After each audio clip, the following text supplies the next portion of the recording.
തന്റെ മക്കളും തന്നോളമാകുമ്പോ തന്നെപ്പോലെ കരുതണമെന്നാണല്ലോ പഴമൊഴി. നീ അവിടെ ഇരിക്കേ.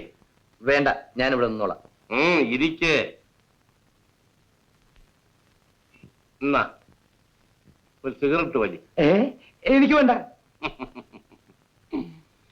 നീ ഓരോ ദിവസവും കണക്കില്ലാതെ വലിച്ചു കൂട്ടുന്ന സിഗരറ്റിന്റെ അളവ് ഫെർണാണ്ടസ് എന്നോട് പറഞ്ഞിട്ടുണ്ട്. അവനൊരു ചുക്കു അറിഞ്ഞൂടാ. എടാ ഫെർണാണ്ടസ്, എന്തോ നിന്നെ ഞാൻ സത്യം പറഞ്ഞില്ലെങ്കിൽ നിന്റെ ചെവിക്കുറ്റി ഞാൻ അടിച്ചു പൊട്ടിക്കും. ഞാൻ എത്ര സീറ്റ് വലിക്കുന്ന നീ അച്ഛനോട് പറഞ്ഞിട്ടുള്ളത്? അച്ഛൻ വലിക്കുന്നതിന്റെ എത്ര ശതമാനം കൂടുതലാണെന്നാണ്? അയ്യോ, ഉള്ളത് പറയണല്ലോ. വലിയ മുതലാളി പണ്ട് വലിച്ചതിന്റെ 10% പോലും കൊച്ചു മുതലാളി വലിക്കുന്നില്ല എന്നാണ് ഫെർണാണ്ടസ് പറഞ്ഞത്. പിന്നെ ഞാൻ കുടിക്കുന്നു എന്നാണ് അച്ഛന്റെ പരാതി. അമ്മ പറഞ്ഞ് കേട്ടെടുത്തോളം എന്റെ പ്രായത്തിൽ അച്ഛൻ കുടിച്ചത്ര ഇന്ന് ഞാൻ കുടിക്കുന്നില്ല എന്നും കേട്ടിട്ടുണ്ട്. ചേടാ, ഏത് സമയം നോക്കിയാലും അച്ഛനും മകനും കീരിയും പാമ്പും പോലെ. നിന്റെ യുക്തിവാദത്തിന് എനിക്ക് മറുപടിയില്ല. പക്ഷേ ഞാൻ എന്ത് ചെയ്തിട്ടുണ്ടെങ്കിലും അത് ഒന്നും തന്നെ നിന്റെ നിലനിൽപ്പിനെ ബാധിക്കുന്നവയല്ല. നിനക്കിന്ന് ജോലി ചെയ്യാതെ ജീവിക്കാം. ജോലി ചെയ്യാതെ ജീവിക്കാൻ പറ്റിയ ഒരു കാലമല്ല വരാൻ പോകുന്നത്. അച്ഛന്റെ ഈ കണ്ട സ്വത്തുക്കളെല്ലാം എപ്പോ വേണമെങ്കിലും ഗവൺമെന്റിനെ പിടിച്ചെടുക്കാം. അച്ഛൻ ഇവിടുത്തെ പാവപ്പെട്ടവരെ ചൂഷണം ചെയ്ത് ചൂഷണം ചെയ്തത്? അച്ഛൻ എന്തിനാ ദേഷ്യം പിടിക്കുന്നത്? ഞാനൊരു കാര്യം ചോദിച്ചോട്ടെ. പണ്ട് അച്ഛൻ എന്ത് സ്വത്തുണ്ടായിരുന്നു? തേങ്ങാക്കൊല അല്ല, ഒരു ചീന വല. അമ്മയുടെ ചെയിൻ വിറ്റ് കിട്ടിയ 100 രൂപ ഇവിടുത്തെ മീൻപിടുത്തക്കാർക്ക് അച്ഛൻ അഡ്വാൻസ് ആയി കൊടുത്തു. അതുകൊണ്ട് അവരുടെ മീനിന്റെ അവകാശം അച്ഛനായി. മീനിന്റെ വില അച്ഛൻ തീരുമാനിക്കുന്നതായി. 100 1000 1000 10,000 അച്ഛൻ ഈ കണ്ട സ്വത്തുക്കളെല്ലാം സമ്പാദിച്ചു. ഇപ്പോ ഈ കായൽക്കരയിലെ മീൻപിടുത്തക്കാരെ കാണുമ്പോ അച്ഛൻ മൂക്കുപൊത്തി നടക്കുകയാണ്. ശരിയാ, നീ പറഞ്ഞതൊക്കെ ശരിയാ. അതുകൊണ്ട് ഞാൻ എന്റെ സകല സ്വത്തുക്കളും ഇവിടെ കായക്കരയിലുള്ള മീൻപിടുത്തക്കാർക്ക് വെറുതെ എഴുതി കൊടുക്കാൻ പോവാണ്. ഒരു കാരണം അച്ഛൻ കൊടുക്കില്ലെന്ന് എനിക്കറിയാം.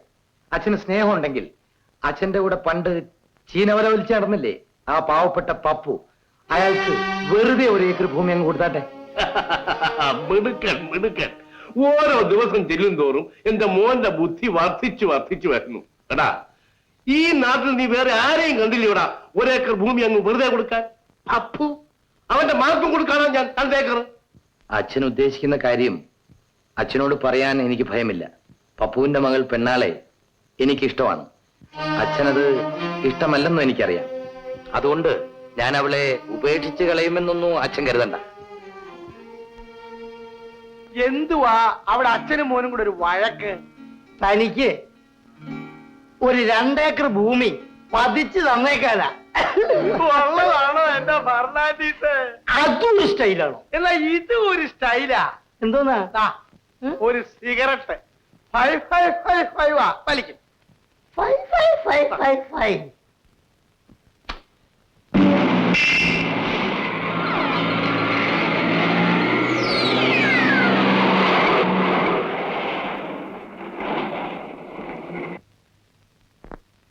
ആരാണ്? ആരാണ്? അയ്യോ, ഞാനാന്ന് പപ്പു. അയ്യോ, ഞാന്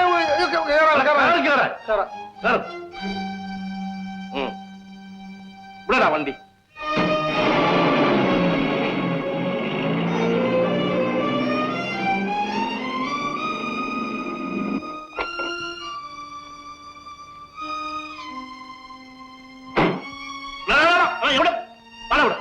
ഇവിടെ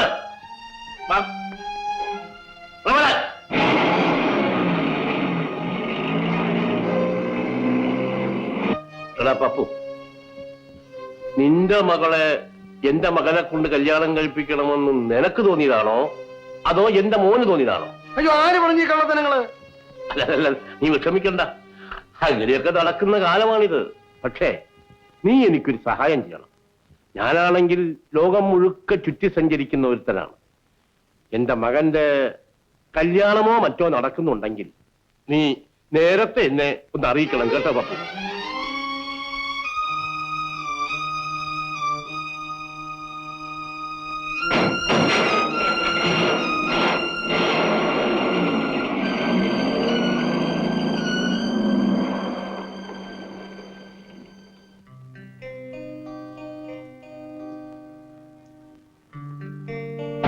ചീത്ത പറഞ്ഞോ? തല്ലിയോ? പിച്ചാത്തിക്ക് കുത്തിയാലും ഇങ്ങനൊരു വാക്കും പറയാൻ പാടില്ലായിരുന്നു. കുഞ്ഞിന്റെയും പെണ്ണാളിന്റെയും കല്യാണം നടക്കുമ്പോ ഞങ്ങളെ കൂടെ അറിയിക്കാൻ മറക്കല്ലേ എന്നൊരു കുത്തുവാക്ക്. സാരമില്ല, ഇപ്പൊ പോ.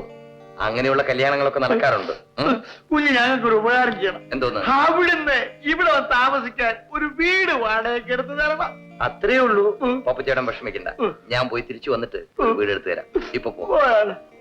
ആ, പോയട്ടെ.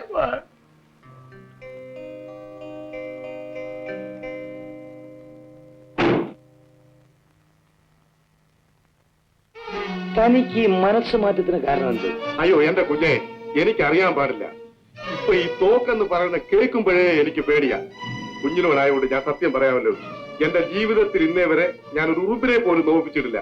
പിന്നെ ഈ ജീവിക്കാൻ വേണ്ടി അങ്ങനെ ഇങ്ങനെയൊക്കെ കാണിച്ച് നടക്കുന്നതേ ഉള്ളൂ. കുഞ്ഞു പറഞ്ഞ കാര്യം നടത്തണമെങ്കിൽ വേറെ ആരെങ്കിലും നോക്ക്. താൻ നീ അധികം സംസാരിക്കണ്ട. ഈ കാര്യം മറ്റാരും അറിയരുത്, പ്രത്യേകിച്ച് ഇല്ല മറ്റവൻ. Hello hello Pushkar. സംഭവം സാർ, ഞാനെടുത്ത ഷോർട്സ് ഒക്കെ എങ്ങനെ ഇരിക്കും? Beautiful, wonderful. Thank you. സാറിനോട് എനിക്ക് ചില കാര്യങ്ങളൊക്കെ പറയാനുണ്ട്. വീട്ടിലേക്ക് പണം അയക്കുന്ന കാര്യമല്ലേ? അയക്കാമല്ലോ. അതല്ല സാർ, പിന്നെ പണമെല്ലാം കൂടി എനിക്ക് ഒരുമിച്ച് തന്നേച്ചാൽ മതി. പിന്നെന്ത്? ഞങ്ങളുടെ കല്യാണക്കാര്യം സാർ അറിഞ്ഞു കാണുമല്ലോ. പപ്പുവിന്റെ മകൾ പെണ്ണാറയല്ലേ? അതെ. ഞാൻ കുറച്ച് രൂപ കൊടുക്കാമെന്ന് പറഞ്ഞിരുന്നു, കൊടുത്തില്ല. കൊടുക്കരുത് സാർ. സാർ സ്ത്രീധനം വാങ്ങിക്കൊണ്ട് ഞാൻ അവളെ കല്യാണം കഴിക്കില്ല. ഞങ്ങള് കുട്ടിക്കാലം മുതൽക്കേ സ്നേഹത്തിലായിരുന്നു. ഇതാണോ എന്നോട് പറയാനുള്ള കാര്യം? സാറ് വന്ന് ഞങ്ങളുടെ കല്യാണം നടത്തി തരണം. നിങ്ങൾ കല്യാണമെന്നും പറഞ്ഞ് ജോലി ശ്രദ്ധയില്ലാതാവരുത്. സാർ, എന്റെ ജോലി ഞാൻ എപ്പോഴും ശ്രദ്ധിച്ചേ ചെയ്യാറുള്ളൂ. സാർ, ഞാൻ ഇപ്പോഴത്തെ കടുവയുടെ ഷോർട്സുകൾ വേറൊരു ക്യാമറ വന്ന് എടുക്കട്ടെ സാർ? ഞാൻ നാളെ ബോംബെക്ക് പോവാണ്, ഫിലിം സ്റ്റോക്ക് നോക്കണം. നിങ്ങൾ കല്യാണവും പണ്ടാറും എന്നൊക്കെ പറഞ്ഞിരുന്നാൽ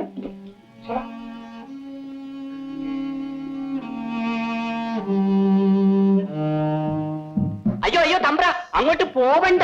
എന്താ കാര്യം? ചാവണോ? കാര്യം പറഞ്ഞ മനുഷ്യ, ആ കാട്ടി പുലി വരാൻ കിടക്കണ്. ആഹാ, നല്ല കാര്യം. പച്ചൻ ചേട്ടാ, നമുക്ക് ആ പുലി പ്രസവിക്കുന്ന പടം എടുക്കണം. മറ്റാരെ കൊണ്ടും ഇത് സാധ്യമല്ല.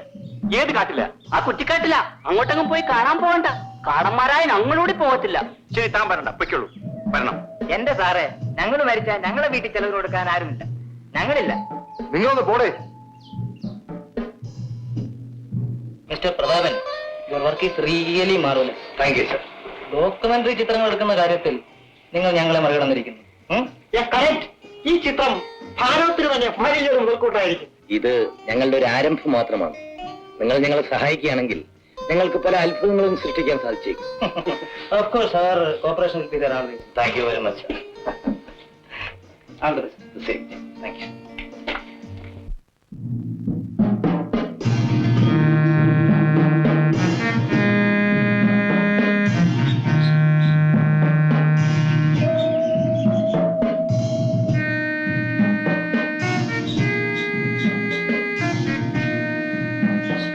സാർ, ഇനി അങ്ങോട്ട് നാട്ടുകാർ പോകാറില്ല.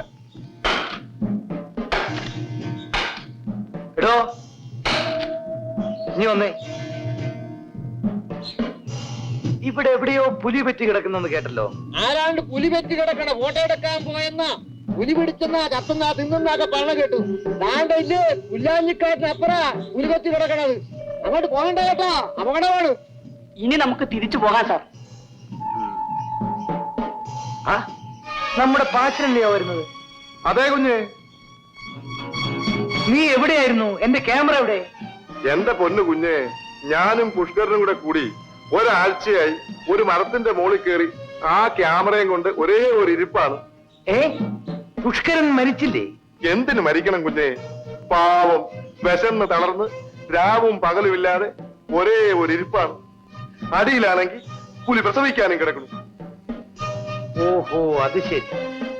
ഈ പുലി എവിടെയാ പ്രസവിച്ച് കിടക്കുന്നത്? ഒന്ന് കാണാൻ സാധിക്കുമോ? അല്ലാതെ പറയാനല്ലേ ഞാൻ ഇങ്ങോട്ട് വന്നത്. എവിടെയാണ് സംഭവം? ഞാൻ മലയുടെ മുകളിൽ കയറി നോക്കിയാ കാണാം. കുഞ്ഞു വരുന്നോ? പോവാം, നമുക്ക് പോവാം.